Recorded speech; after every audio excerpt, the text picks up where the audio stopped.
Hello, and welcome back to Reviving History. For this week's episode, we'll be continuing with our story of Murat. Murat began the War of the Third Coalition, pursuing Austrian cavalry under the command of Marck. Marck was a creature of habit and a student of history. He believed that Napoleon would just simply march over the Rhine like most French emperors, taking his bloated army to the gates of Vienna. Marck did not take into account that Napoleon was not any emperor. Murat was tasked with making Marck believe that his suspicions were confirmed. Murat's cavalry screen was essential to Napoleon's advance. The Grande Armee was even able to surround Marck, cutting him off from Austria. Napoleon's signature corps system was put into devastating effect. 7 separate corps moved in tandem towards Austria, living off the land. Murat swept the Austrian advance cavalry out of the Rhine and beyond the Black Forest. Napoleon reached his objective with his army now northeast of Ulm. Murat was ordered to rejoin the army on the right wing, and from there he was given command over Marshal Ney. Murat and Ney worked in tandem to cross the Danube River. Together, they were able to successfully force a crossing, making the Austrians pull back to a defensive line. Murat fought several more battles around the Danube, each more spectacular than the last. Watigny was the Marshal's greatest accomplishment as a general. He pushed the retreating Austrians and shattered their army. Murat refused to give the Austrians time to regroup. Instead, he charged the Austrians, rounding up hundreds of prisoners. To his dying day, he called it his greatest victory. Napoleon was at first proud of Murat for routing the Austrians, but later found out that he attacked without reinforcements and could have simply flanked the Austrians instead of attacking head first. A signature Murat move that would be a repeating theme throughout the Napoleonic Wars, and a devastating flaw. The only reason the battle was won was because reinforcements arrived just in time, with a crack regiment of grenadiers driving off the Austrians and finishing the battle. The following day, Ney crossed Günzburg on the Danube and linked up with Murat, who was pushing stragglers. Napoleon decided to concentrate a whole wing of his army under Murat. Murat was arrogant with his fellow marshals, now under his command. In return, the marshals had little respect for him, believing Murat to be a mediocre general at best that only got his marshal's baton because he was a part of the royal family. Murat left the whole part of the northern Ulm River loosely defended, leaving it open to attack. Ney warned Murat about the lack of defenses, and Ney was openly ignored. Murat simply turned to him and said, "I understand nothing of your plans. What's mine is mine." Marck noticed this overextension and attempted to break out. Ney's overextended men were thrown back over Danube. Napoleon himself had to rush over to stop the breakout. Napoleon then yelled at Ney for being negligent, even though it was Murat who gave the orders. Ney was livid. He brought the whole Sixth Corps to the river and then crossed the Danube in force during the night and then planned to strike the Austrians at dawn. During this operation, Ney rode past Murat and flexed, "Come with me and make your plans in the presence of the enemy." Ney then triumphantly drove the Austrians back. Murat followed with a devastating cavalry pursuit that destroyed the rest of the Austrian holdouts. The remnants of the Austrian army rallied under Russian General Kutuzov, who had finally reached Austria. Murat was ordered to delay and harass the armies, preventing them from linking up with each other. Instead, Murat got distracted and attacked isolated columns of no strategic importance. During the pursuit, he ran into Bagration's army. Murat was outnumbered and arranged a temporary ceasefire. He did this so infantry elements could catch up with him and help him defeat the Russians. Bagration, in turn, tricked Murat, saying that the Tsar was working out some kind of peace deal with Napoleon as they spoke. Murat believed this and waited, giving Bagration time to withdraw.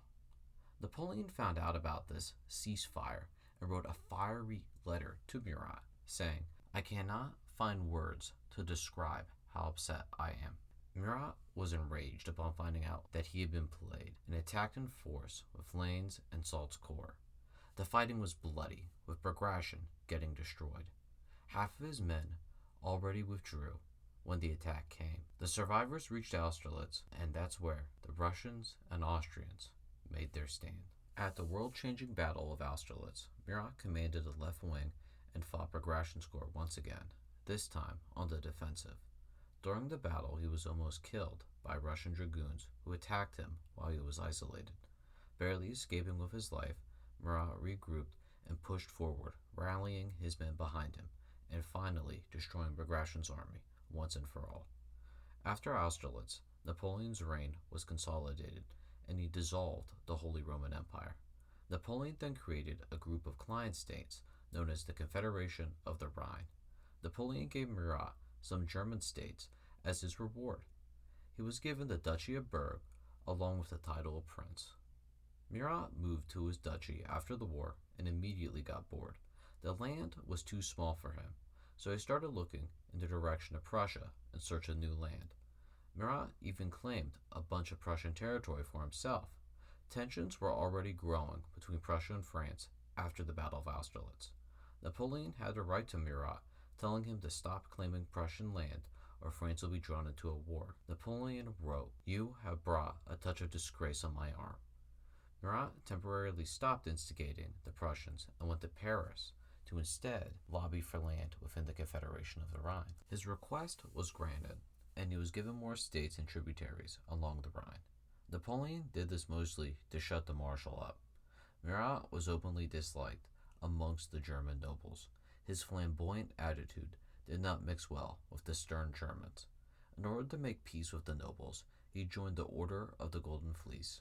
The Golden Fleece is essentially an order of chivalry that was founded by Philip III, Duke of Burgundy, in 1430 to celebrate his marriage to the Portuguese princess Isabella of Portugal, daughter of King John I of Portugal. It evolved over the years as one of the most prestigious orders in Europe. Murat, after making peace with the nobles in his new states, went back to Berg and kept fighting with the Prussians. Murat's instigating was one of the many reasons that the Prussians decided to go to war with Napoleon. Upon the declaration of war in 1806, Murat assembled his cavalry and pushed into Prussia. During the surprise battles of Rhine and Auerstadt, he divided his cavalry to rescue Davout and Napoleon, but sent more cavalry to save Napoleon. This was due to Murat not liking Davout, as we will see later. After the battles, Murat was ordered to pursue the remnants of the Prussian army and destroy them. Murat did just that and captured thousands of prisoners. Murat then force-marched his army to Berlin to rejoin Napoleon. The two of them marched into the city on October 25th. The remnants of the Prussian army, in turn, went north of Berlin in a flanking movement. Napoleon ordered Murat to pursue with the help of Soult and Bernadotte. Blücher made it as far as Lubeck, but his army was practically destroyed by Murat's constant harassment and surrendered on November 7th, when Soult and Bernadotte's corps arrived in force. The Russian army reached Germany just in the nick of time to save the Prussians from total capitulation. The Russians had around 150,000 men in the field, with a small contingent of Prussians. Murat moved into Poland with Davout's army and pushed towards the city of Warsaw. Murat found out that his new kingdom was going to be absorbed into West Philadelphia. During the Warsaw campaign, he started competing with Davout on who would be crowned the King of Poland. The nobles, who had an affinity towards Murat, believed that he should be the king if Napoleon decided. Crown Prince Poniatowski admired Murat. The two of them were kindred spirits, and as a reward, Murat was given the sword of the famous Polish king Stephen Balfour out of respect. Murat was a self-promoter and dressed in a personally tailored uniform that was unlike the rest of the marshals, that he was not just a general, but an inspiring king. Weather started to set in. Snow covered the battlefield, and both armies decided to fight it out one last time before the weather got worse. The Russians and Prussians made their stand at Illu. During the famous battle, Murat ended the fight by leading a cavalry charge straight at their cannons. Before Murat led the attack, he took off his coat and revealed his jewels and expensive furs. Murat broke the Russians and forced them to withdraw north of Illu, which, again, they fought another devastating battle, this time in a violent snowstorm. The battle was not a sure victory for Napoleon. The fighting was back and forth, with Napoleon struggling to get his whole infantry into the battle. Augereau's corps broke, and the Russians actually threatened to envelop Napoleon. Napoleon panicked and turned to Murat and said, "Are you going to let them eat us?" Murat then charged in a three-wave cavalry sorties of around 18,000 men. Murat was actually able to break the Russians. After the battle, both armies went to their respective camps for the winter. During the winter, Napoleon went about doing what he could to reorganize the army for the upcoming spring campaign. Napoleon called upon thousands of men from depots across France to flock to him. By spring, Napoleon had around 150,000 men under his command, with 75,000 more in Germany as reserve. Napoleon built a massive army just as the snow started to melt. Massive infantry displays were shown in front of the emperor, who watched his army perform on a grand scale. His men were now equipped and ready. The once ragged, tattered, exhausted army had melted away with the spring thaw. What stood before Napoleon now was one of the best armies on the planet. Murat proudly took the head of the cavalry with 18,000 men under his command. The Prussians and Russians were faring a lot worse than the French. The winter was a time of cold reflection, with them spending the majority of the winter at Königsberg, the ancient Prussian capital, under the protections of the Russians, who were faring a lot worse than the Prussians. Winter completely isolated the Russian army from Russia. When one thinks of the Russian army, we believe in this unstoppable horde of infantry and Cossacks immune to the frigid cold of winter. This is of course not true. The epic expanse of Russia was also its weakness. It would take months for an army to march to place, and once they were there, it would take even longer for supplies to reach them. Logistics would be a nightmare outside of Russia, with snow blocking reinforcements as well as supplies from reaching the battered army. All it took was one bad battle, and the Russians would be doomed. If you want to read more on the subject, I would recommend you read Russia Against Napoleon by Dominic Levin. To continue, the Russians and Prussians had around 100,000 men facing against 250,000 French troops. The Prussians waited and waited for more Russian regiments to appear out of the snow, but none were to arrive in time. The city of Danzig, one of the last Prussian holdouts, finally surrendered to Napoleon, freeing even more troops for the main French assault. Around this time, Marshal Ney went off the reservation and tried to take the city of Königsberg by himself. He was isolated, bloodthirsty to lead the first French army into the city. Ney then got countered and was fighting a stiff resistance at Gustav. Murat raced forward under orders from Berthier to save his rival. Ney lost the battle but inflicted heavy casualties along with drawing in the Russian and Prussian armies for the inevitable showdown. Murat chased the Russian rearguard and reoccupied Gustav, then quickly linked up with Soult's infantry. The two marshals reached Helsberg with Napoleon moving up with the main army. Davout moved left around the city in order to flank the Russians. Murat thought he saw an opening during Davout's flank and charged the Russian center. The Russians countered with 80 squadrons, outnumbering Murat, who was now in a fight for his life. After several hours of brutal hand-to-hand combat, Murat ordered to withdraw and narrowly escaped. During the height of the fighting, Murat's horse was killed, and he had to steal a stray horse to escape. Upon stealing an enemy horse, he looked around, and he found himself alone in a sea of green Russian dragoons out for blood. Murat quickly took flight in search of his men. A party of Russian dragoons chased after him, and he was saved by a member of his staff, who led a countercharge, scattering the Russian party of dragoons. Murat always led from the front. This made his men zealously loyal to him, but they always questioned his sanity. Many believed that he had little regard for human life, with his reckless frontal charges. Napoleon was also critical of this, believing it to be wasteful.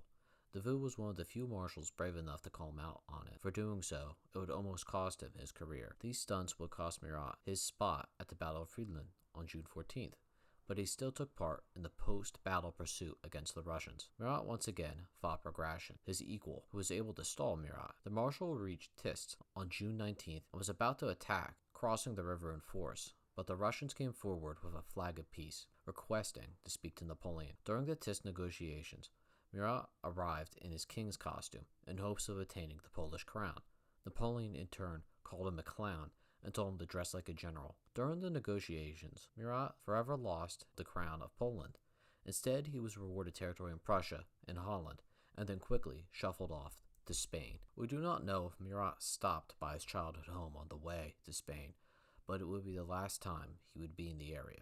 The Spanish court trusted Murat at first during the initial invasion, believing him to be trusted because he was a member of the Golden Fleece.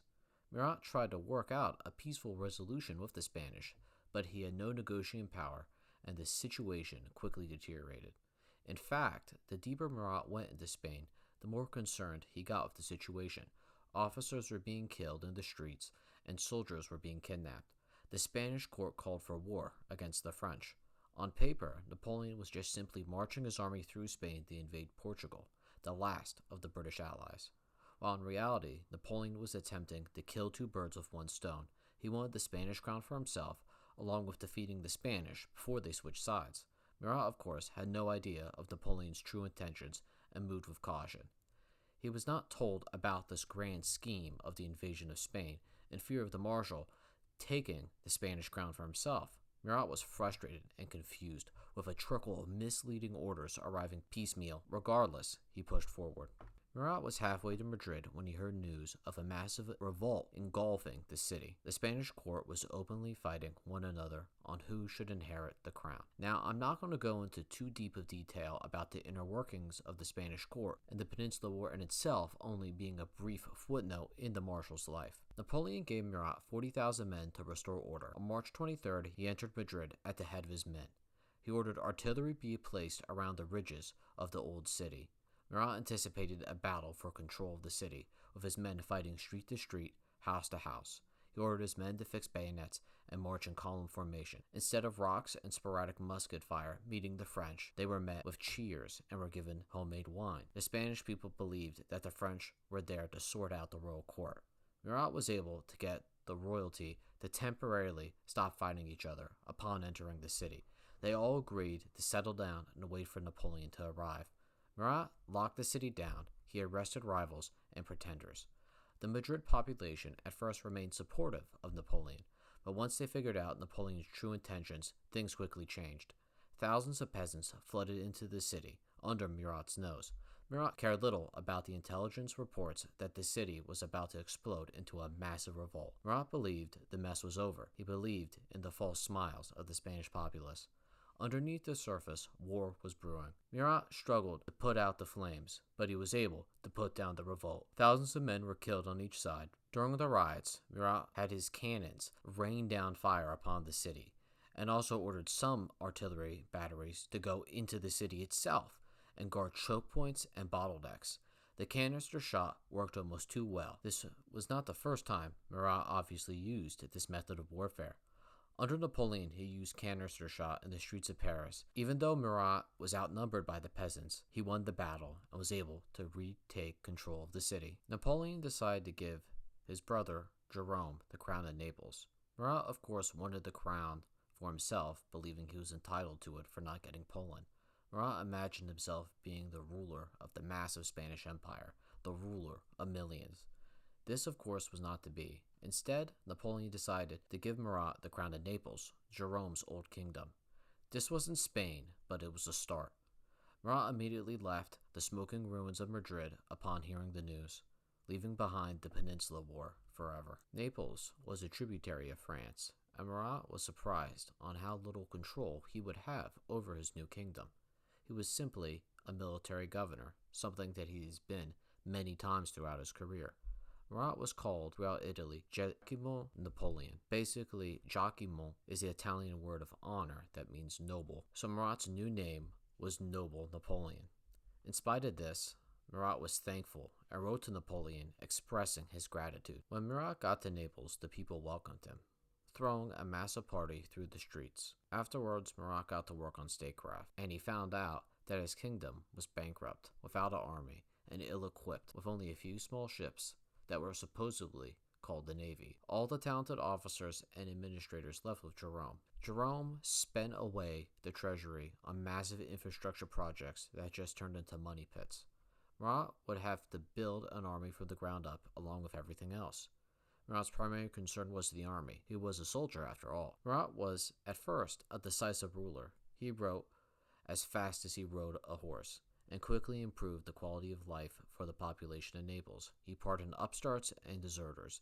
Thousands of people were awaiting execution, but were freed by Murat's signature. Murat raised a new professional army and fed them and gave them better pay and better equipment.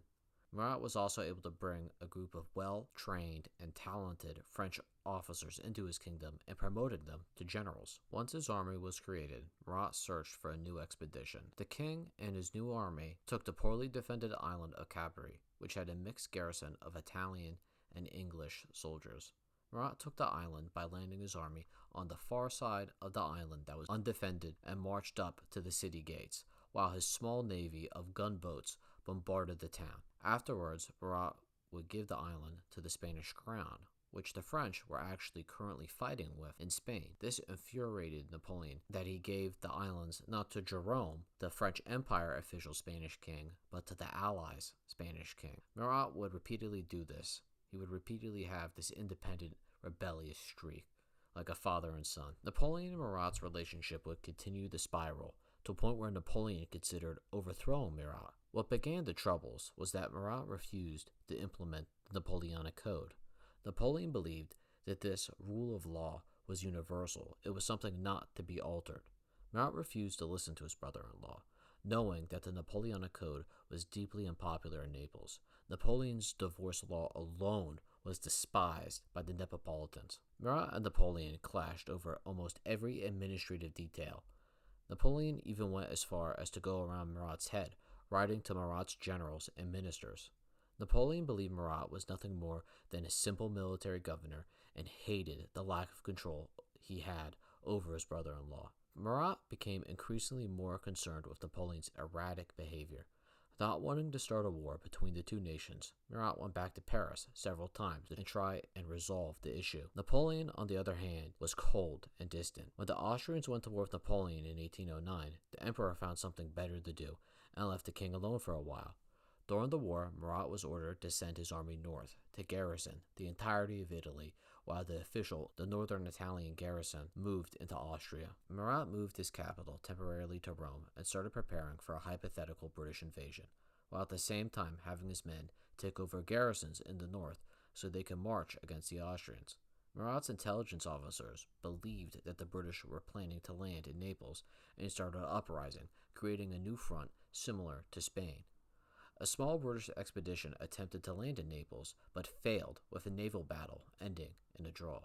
The small Neapolitan fleet fired at the British, driving them off. Murat's wife personally rowed out to watch the battle, which could be seen from the harbor. The small expedition not only failed, but turned the Neapolitans against the British. They loved Murat, who turned this spectacle into a massive display of Italian nationalism. Murat went to Paris in 1810 to meet with Napoleon, and they debated about a second marriage. Murat then got his approval to invade Sicily. Murat assembled a massive force to take Sicily, but it was too risky for him to cross. The British patrolled the straits daily in search of a crossing. Murat spent a whole summer waiting for a perfect time to cross, and eventually did a night crossing.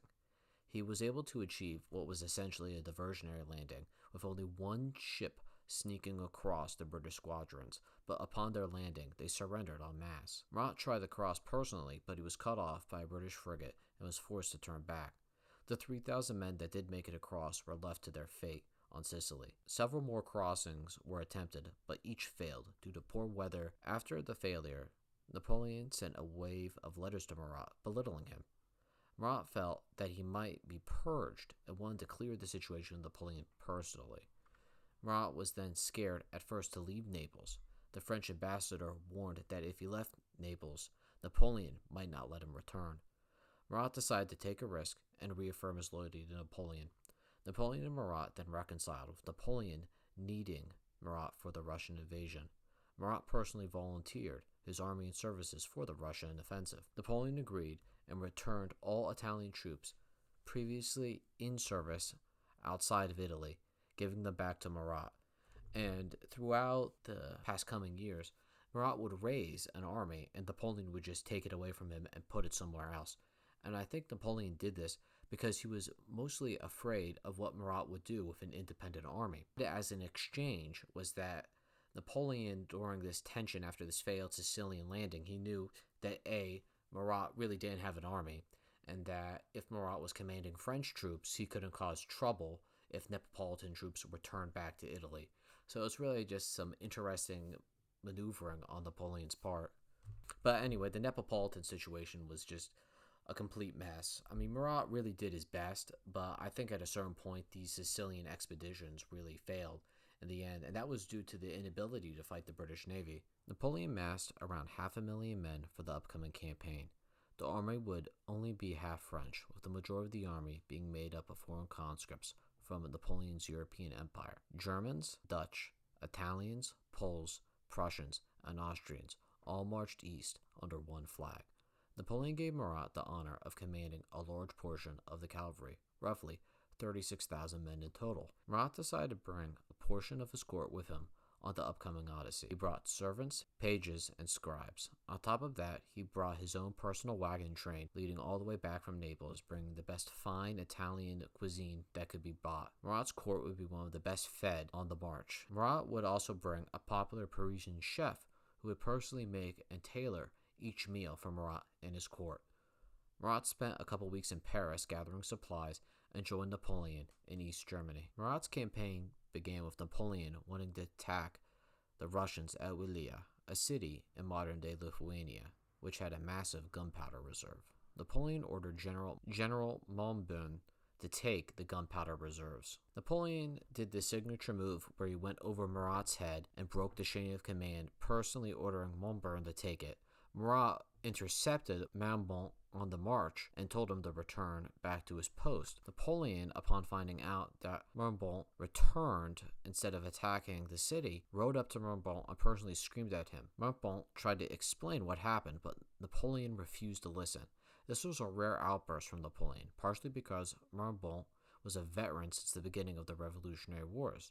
Murat stood next to Napoleon watching this happen and was too afraid to defend his general. Montbern actually lost his mind, threw his sword over Napoleon's head, and told him to go to hell. Napoleon was livid, to say the least, but Napoleon did not press charges or fire Montbern.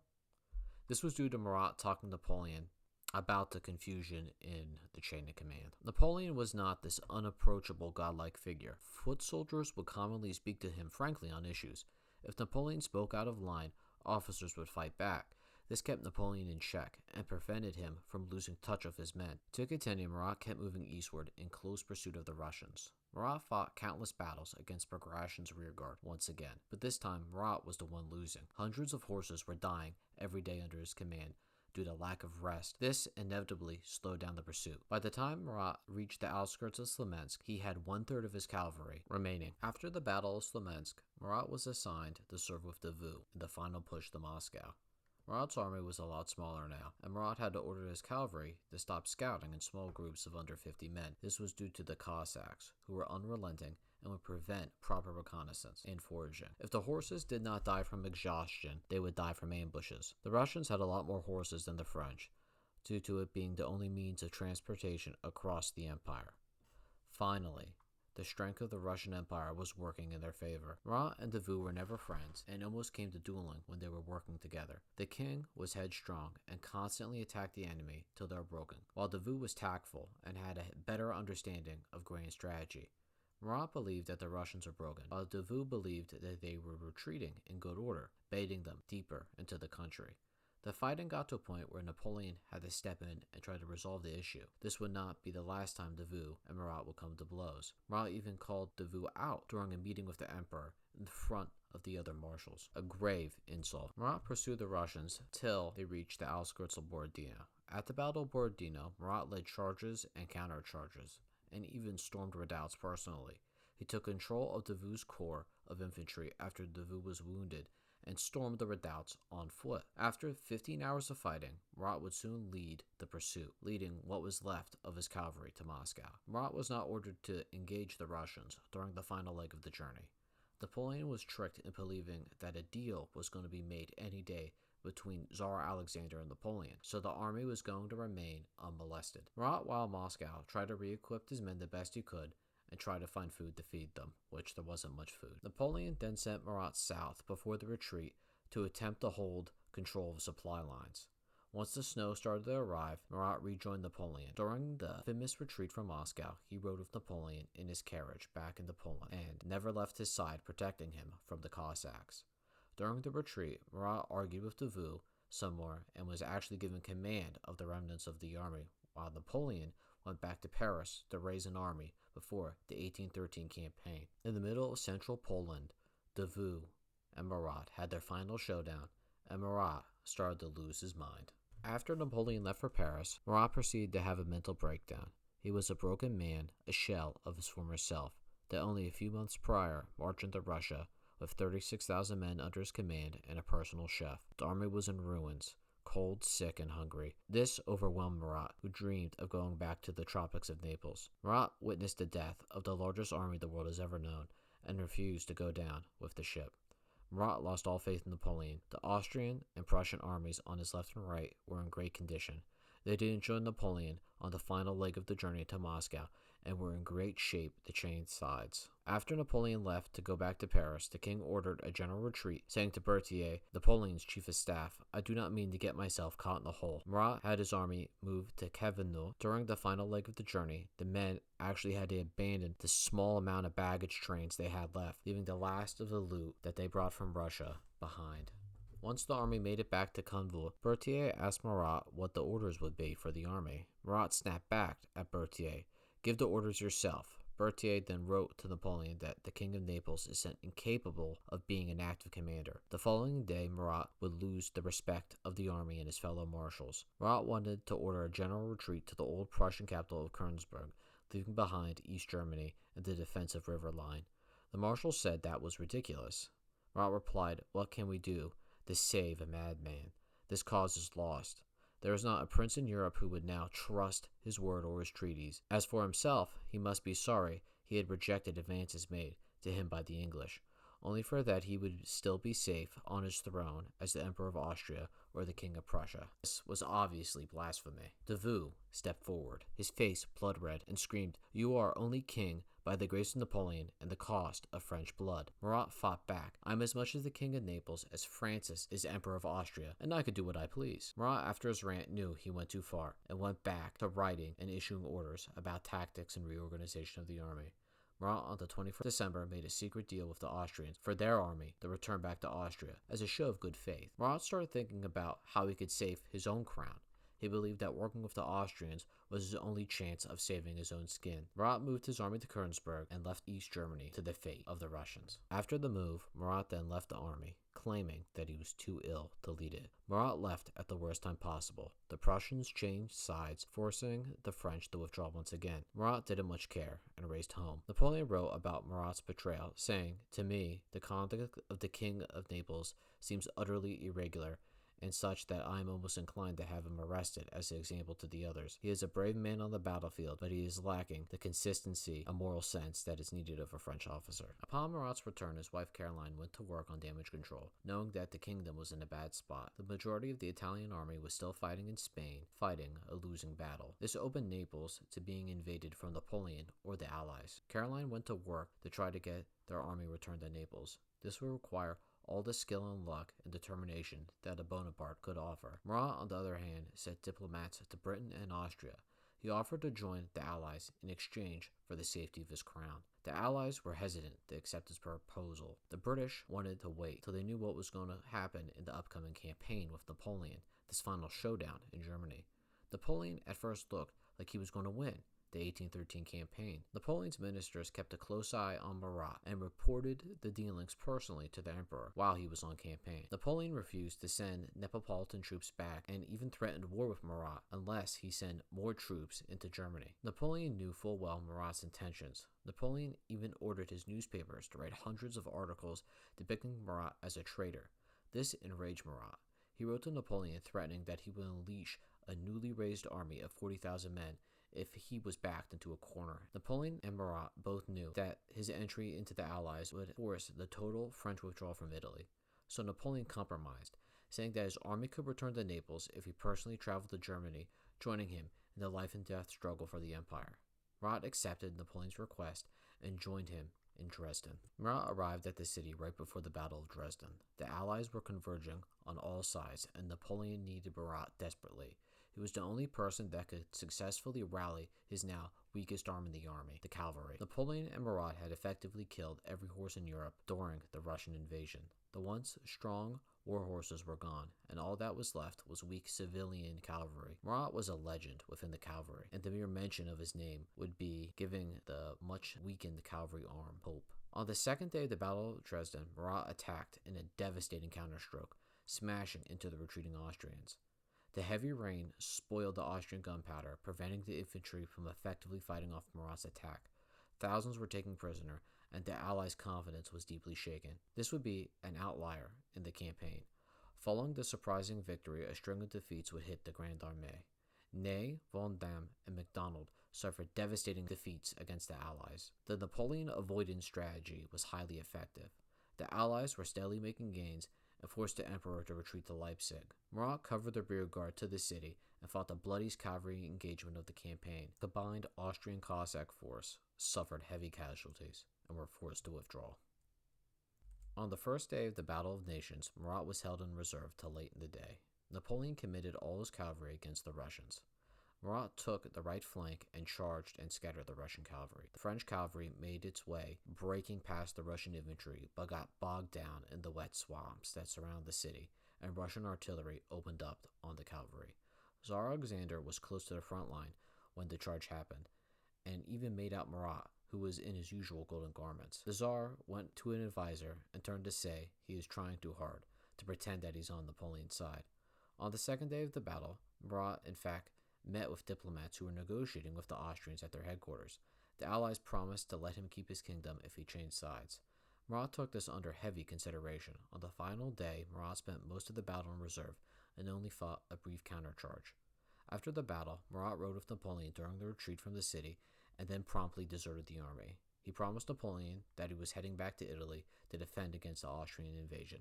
Napoleon did not believe him, but let him go anyway. He did not have the heart to arrest his brother-in-law. Murat and Napoleon would never speak again. Murat quickly returned to Naples and took command of his army. His wife successfully rallied the Neapolitan army for the upcoming march. Murat was still hesitant about betraying his country. Murat tried to get a better deal from the Austrians and even demanded Sicily. Austria was desperate to get Murat into the war and simply agreed to whatever he asked. Murat marched forward reluctantly and tried to find an excuse not to fight Napoleon. The Italian people rallied behind Murat. They hoped that the campaign north was the final campaign to unify Italy. Murat refused to attack the French. He simply followed the Austrian advance and ordered his men to retreat when engaged. Murat reached northern Italy and waited for events to transpire. He planned on waiting till a treaty was signed, guaranteeing his independence and guaranteeing land, and only then would he attack the French. The Anglo-Sicilian army landed in Tuscany, and this raised concerns about Murat's deal. Murat was ordered to actually leave and head back to Naples and surrender all of northern Italy. Murat, of course, refused and actually almost changed sides, once again rejoining the French. Only a personal letter from Francis II would change his mind. The wave of Italian nationalism that Murat rode on to the north slowly died, and this was because the people found out that the future administration of Italy would just be under the Austrians. Murat only fought one large engagement with the French at the tail end of the 1814 campaign, firmly on the side of the Allies, but it was too late. After the war, Murat marched home with an uneasy truce between the Allies. Murat was no longer fighting for the survival of his crown, but was still in grave danger of losing it. Matter of fact, the British planned on invading Naples with the Duke of Wellington leading the expedition. Murat was standing on the edge. His tightrope walk between the Allies managed to piss everyone off. Murat was not the best politician. He had the tact of a rhino. The Italian people hated him for not unifying Italy. The Allies hated him for tiptoeing around fighting the French. The French obviously saw him as a traitor. He was alone. Right before Napoleon's return, the British were starting to work out the final details for invasion of Naples. Murat's poor contribution to the campaign, the Allies gave him nothing. They just let him exist as a king. The old 1792 borders were drawn up once more. Murat may have been a bad politician, but he had the military potential equal to Napoleon. Murat was isolated, but he still had friends in high places. The Italian officers and generals that served under him were put into service in these newly revived Italian states. Murat believed that he could convince the old generals to raise an army and flock to his banner in an attempt to unite Italy. Some of the generals he talked to even suggest to try to rescue Napoleon and make him their emperor of the Italian peninsula. After all, Napoleon was Italian. Before the plan could even translate into some form of action, Napoleon returned from exile, ruining this plan. Murat recklessly, without gathering any form of information or writing a letter to Napoleon, declared war on the Austrians and launched his newly conceived plan into action. This plan was in the early stages of development, so only a trickle of soldiers joined his cause. Murat raised 40,000 men under his command. Most of them were half-trained conscripts pressed into service. Murat made it slightly north of Rome when he ran into the Austrians, who retreated upon his advance. Murat discovered that the Austrian army was spread out, so he planned to defeat them in detail. Murat was no Napoleon. David Chandler called it a reverse Marengo. Murat at first won a holding action on the Palermo River, then lost the Battle of Terrendo after he left the battlefield to eat dinner, believing it to be a victory. Murat for the last time took command of the rear guard. Upon entering Naples, he said goodbye to his wife and kids for the last time and left for Paris. Murat was ordered to wait in Toulouse, and Napoleon even refused to have an audience with Murat. Napoleon believed Murat to be a firm traitor and decided to have him wait in Toulouse till he returned from the Waterloo campaign to figure out what to do with him. After the Battle of Waterloo, Murat took off into the countryside. Murat took refuge with an old Navy veteran who found the king wandering the countryside aimlessly in search of food. The vet hid Murat from the police, who scoured the countryside in search of the king, who had a 45,000 franc bounty on his head. Eventually, Murat was able to link up with a friend who was able to take Murat to a small sailboat, and together they escaped to Corsica. The ship sank halfway through the journey, and Murat and his entourage were saved by a fishing vessel. Murat was recognized by the captain, and he was welcomed into Corsica as a hero. The Corsicans rallied to Murat, who at first wanted nothing to do with the mob and just simply wanted to disappear. The police even tried to arrest Murat, but they were driven off by the mob that rallied to Murat. Murat took advantage of the situation and decided to raise a new army for the reconquest of Naples. Murat gathered an assortment of fishing vessels for the expedition. Murat's fleet had around 250 men, and they reached Calabria on the 6th of October. A massive storm that night scattered the fleet, leaving Murat with only 3 ships. 28 men were all that remained of his entourage, and they landed on the beaches. At first, the townspeople were stunned at their king's arrival, but after decades of warfare, the Italians were done. The crowd of spectators turned violent, and they attacked the small invasion force. Murat was promptly arrested and tried by the townspeople. Murat's argument was that the court had to decide what Murat was. What was his status? Was Murat a king or a French citizen? Early on, he said that if he was a king, they couldn't try him, and if he was a French citizen, they couldn't try him either. Of course, this argument didn't work, and Murat was sentenced to death. Murat was executed on October 13th, 1815. Throughout his life, he served with honor and distinction. The odds were always against him. A peasant who became king of Naples is a feat on its own. But Murat was not just a king, he was a marshal. A marshal in one of the best armies the world has ever known. Napoleon, no matter how frustrated he got with Murat, believed him to be one of the bravest men in his army. In spite of Napoleon and Murat's countless feuds, they were able to put aside their differences and work together. Murat could be relied upon to end battles in spectacular fashion. He was the last warrior king that fought from the front no matter the odds. A master of the cavalry, a champion of warfare, and upon his death, an era truly ended with him.